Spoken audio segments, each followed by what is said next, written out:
Hi hello good morning. ಎಲ್ಲರೂ ಹೇಗಿದ್ದೀರಾ? ನಾನಂತೂ ಚೆನ್ನಾಗಿದ್ದೀನಿ. ನಾನಿವತ್ತು ಲಂಚ್ ಬಾಕ್ಸ್ ಪ್ಯಾಕ್ ಮಾಡ್ತಾಯಿದ್ದೀನಿ. ಅಲ್ಲಿಂದ ಶುರು ಮಾಡ್ತಾಯಿದ್ದೀನಿ ವ್ಲಾಗು. ಬೆಳಿಗ್ಗೆ ಎದ್ದು ವಾಕಿಂಗ್ ತೋರಿಸಿದ್ರೆ ಸೇಮ್ ಆಗುತ್ತೆ ರೊಟೀನು ಡೈಲಿ ಅಂತ ಅಂದ್ಬಿಟ್ಟು ನಾನು ಅದನ್ನು ತೋರಿಸ್ತಾ ಇಲ್ಲ. ಶಾವಿಗೆ ಬಾತ್ ಮಾಡಿದ್ದೆ, ತರಕಾರಿ ಎಲ್ಲ ಹಾಕಿಬಿಟ್ಟು. ಹಾಗೆ ಸ್ನ್ಯಾಕ್ಸ್ಗೆ ಸೀಬೆಹಣ್ಣನ್ನು ಹೆಚ್ಚಿಬಿಟ್ಟು ಉಪ್ಪು ಖಾರ ಹಾಕಿಬಿಟ್ಟು ಕೊಡ್ತಾಯಿದ್ದೀನಿ. ಅವನಿಗೆ ಇದು ಪೈನಾಪಲ್ಲೆಲ್ಲ ಈ ರೀತಿ ಕಟ್ ಮಾಡಿ ಉಪ್ಪು ಖಾರ ಹಾಕಿ ಕೊಟ್ಟರೆ ತುಂಬ ಇಷ್ಟಪಡ್ತಾನೆ. ಜೊತೆಗೆ ಅವನಿಗಿವತ್ತು ಸ್ಪೋರ್ಟ್ಸ್ ಇದೆ, ಫುಟ್ಬಾಲ್ ಮ್ಯಾಚ್ ಇದೆ. ಅದಕ್ಕೋಸ್ಕರ ಸ್ವಲ್ಪ ಎನರ್ಜಿ ಬರಲಿ ಅಂತ ಒಂದು ಬಾಳೆಹಣ್ಣು ಕೂಡ ಕೊಡ್ತಾ ಇದ್ದೀನಿ. ಥರ್ಸ್ಡೇ, ಸೊ ರಾಯರ ಗುಡಿಗೆ ಹೋಗೋ ಟೈಮ್ ಆಯಿತು. ಸಿಂಪಲಾಗಿ ರೆಡಿ ಆಗಿದ್ದೀನಿ ನಾನು. ಈ ಥರ ನಾನು ನಮ್ಮ ಮನೆಯವರು ಹೋಗಿ ಬರ್ತೀವಿ. ನಮ್ಮ ಮಗನೂ ಕರ್ಕೊಂಡು ಹೋಗಿ ಬಂದುಬಿಟ್ಟು ನಾನು ಬ್ಲಾಗನ್ನು ಕಂಟಿನ್ಯೂ ಮಾಡ್ತೀನಿ. ನಾವು ದೇವಸ್ಥಾನಕ್ಕೆ ಹೋಗೋ ಅಷ್ಟರಲ್ಲಿ ನಮ್ಮ ನೇಬರ್ ಅವರ ಪೆಟ್ ಟಾಮಿ ಬಂದಿದ್ಲು. ಇವಳು ಎಷ್ಟು ಇಂಟೆಲಿಜೆಂಟ್ ಇದ್ದಾಳೆ ಅಂತಂದರೆ ನಾವು ಹೇಳಿದ ಕಮ್ಯಾಂಡ್ಸ್ ಎಲ್ಲ ಅವಳಿಗೆ ಅರ್ಥ ಆಗುತ್ತೆ. ಜೊತೆಗೆ ನನ್ನ ಮಗನ್ನ ಎಷ್ಟು ಕೇರ್ ಮಾಡ್ತಾಳೆ ಅಂದರೆ, ನಾನೇನಾದರೂ ನನ್ನ ಮಗನ ಹೊಡಿಯೋಕ್ಕೆ ಹೋದ್ರೂ ಅವಳು ನನಗೆ ಅಡ್ಡ ಬರ್ತಾಳೆ, ಹೊಡಿಬೇಡ ಅಂತ ಹೇಳ್ತಾಳೆ. ಯಾರೂ ಮನೇಲಿಲ್ಲ ಅಂತ ಅಂದರೆ ನನ್ನ ಜೊತೆ ಇವಳು ಇರ್ತಾಳೆ.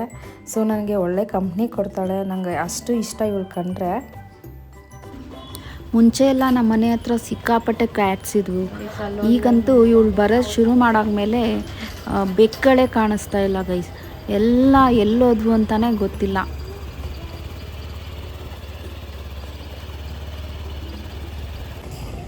ನನಗೂ ದರ್ಶನ ಬೇಗ ಆಯಿತು. ಆಚೆ ಬಂದುಬಿಟ್ಟು ನಾನು ನನ್ನ ಹಸ್ಬೆಂಡ್ಗೆ ಮತ್ತು ಮಗನಿಗೆ ವೆಯ್ಟ್ ಮಾಡ್ತಾಯಿದ್ದೀನಿ.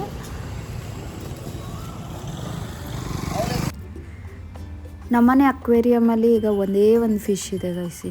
ಮುಂಚೆ ಅಂತೂ ಎಷ್ಟೊಂದು ಫಿಶ್ಗಳನ್ನ ತಂದು ಹಾಕಿ ಮೆಡಿಸಿನ್ ಕೂಡ ಹಾಕಿದ್ದಾರೆ. ಆದರೂ ಏನಕ್ಕೆ ಸತ್ತೋದ್ವು ಅಂತಲೇ ಗೊತ್ತಿಲ್ಲ. ಹಳೆ ಫಿಶ್ಗಳ ಜೊತೆ ಸೇರಿಸಿ ಹಾಕಿದ್ರು. ಆ ಹಳೆ ಫಿಶ್ಗಳು ಕೂಡ ಸತ್ತೋಗಿ ಇದೊಂದು ಮಾತ್ರ ಉಳ್ಕೊಂಡಿದೆ.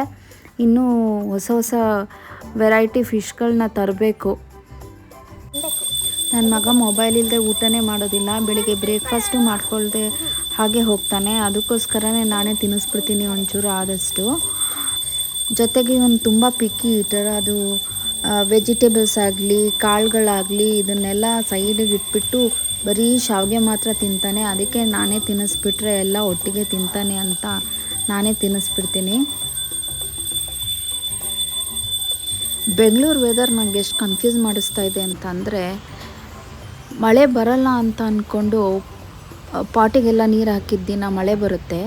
ಯಾವಾಗ ನಾನು ಇಲ್ಲ ಮಳೆ ಬರುತ್ತೆ ಅಂದ್ಕೊಂಡು ನೀರು ಹಾಕಿರಲ್ಲ, ಅವತ್ತು ಮಳೆನೇ ಬರಲ್ಲ. ಇದು ನನ್ನ ಮಗ ಹಾಕಿದ್ದ ಕಲ್ಲಂಗಡಿ ಹಣ್ಣು ಗಿಡ ಬರೋವಾಗ ತುಂಬ ಚೆನ್ನಾಗಿ ಬಂತು. ಆಮೇಲೆ ನೋಡಿದ್ರೆ ಎಲ್ಲ ಕಡೆ ಸ್ಪ್ರೆಡ್ ಆಗಿಬಿಟ್ಟು ಮಳೆ ಬಂದ ತಕ್ಷಣ ಎಲ್ಲ ಗಿಡ ಹಾಳಾಗೋಯ್ತು. ಆಫ್ ಸೀಸನಲ್ಲಿ ಪ್ಲ್ಯಾಂಟ್ ಮಾಡಿದ್ದಾನೆ. ಅವ್ರ ಸ್ಕೂಲಲ್ಲಿ ರೂಟ್ ಆ್ಯಂಡ್ ಶೂಟ್ ಅನ್ನೋ ಆ್ಯಕ್ಟಿವಿಟಿ ಇದೆ. ಅದರಲ್ಲಿ ಪ್ಲ್ಯಾಂಟ್ ಹೆಂಗೆ ಮಾಡೋದು ಅಂತ ಹೇಳ್ಕೊಟ್ಟಿದ್ದಾರಲ್ಲ, ಅವ್ನು ತೊಗೊಂಡು ಬಂದು ಎಲ್ಲ ಸೀಡ್ಸ್ನೂ ಹಾಕಿ ಟ್ರೈ ಮಾಡ್ತಾ ಇರ್ತಾನೆ ಈಗಲೇ. ಹಾಡು ಹಾಕ್ಕೊಂಡು ಕ್ಲೀನ್ ಮಾಡೋಣ, ಸ್ವಲ್ಪ ಡಸ್ಟ್ ಅಲರ್ಜಿ ಆಗ್ತಿತ್ತು ಅಂತ ಅಂದ್ಬಿಟ್ಟು ಡಸ್ಟೆಲ್ಲ ರಿಮೂವ್ ಮಾಡಲಿಕ್ಕೆ ಸ್ವಲ್ಪ ಡೀಪ್ ಕ್ಲೀನಿಂಗ್ ಶುರು ಮಾಡ್ಕೊಂಡಿದ್ವಿ. ಅಜಯ್ ಅವರು ಹೆಲ್ಪ್ ಮಾಡ್ತಾಯಿದ್ದಾರೆ. ಆದರೆ ಈ ವ್ಯಾಕ್ಯೂಮ್ ಕ್ಲೀನರ್ ಸೌಂಡ್ಗೆ ನಾವು ಹಾಕಿದ ಹಾಡುಗಳೇ ಕೇಳಿಸ್ತಾ ಇರಲಿಲ್ಲ. ಇದೊಂದು ಚಿಕ್ಕ ವ್ಲಾಗು, ಸಿಂಪಲ್ ವ್ಲಾಗ್ ಆಗಿತ್ತು. ಕಮ್ಮಿಂಗ್ ವ್ಲಾಗ್ಸ್ ಎಲ್ಲ ಸ್ವಲ್ಪ ಇಂಟ್ರೆಸ್ಟಿಂಗ್ ಆಗಿರುತ್ತೆ. ಯಾಕೆಂದರೆ ನಾವು ನಾಳೆ ಊರಿಗೆ ಹೋಗ್ತಾ ಇದ್ದೀವಿ. ಅಲ್ಲಿಂದ ನಾನು ವ್ಲಾಗ್ ಶುರು ಮಾಡ್ತೀನಿ. Thank you.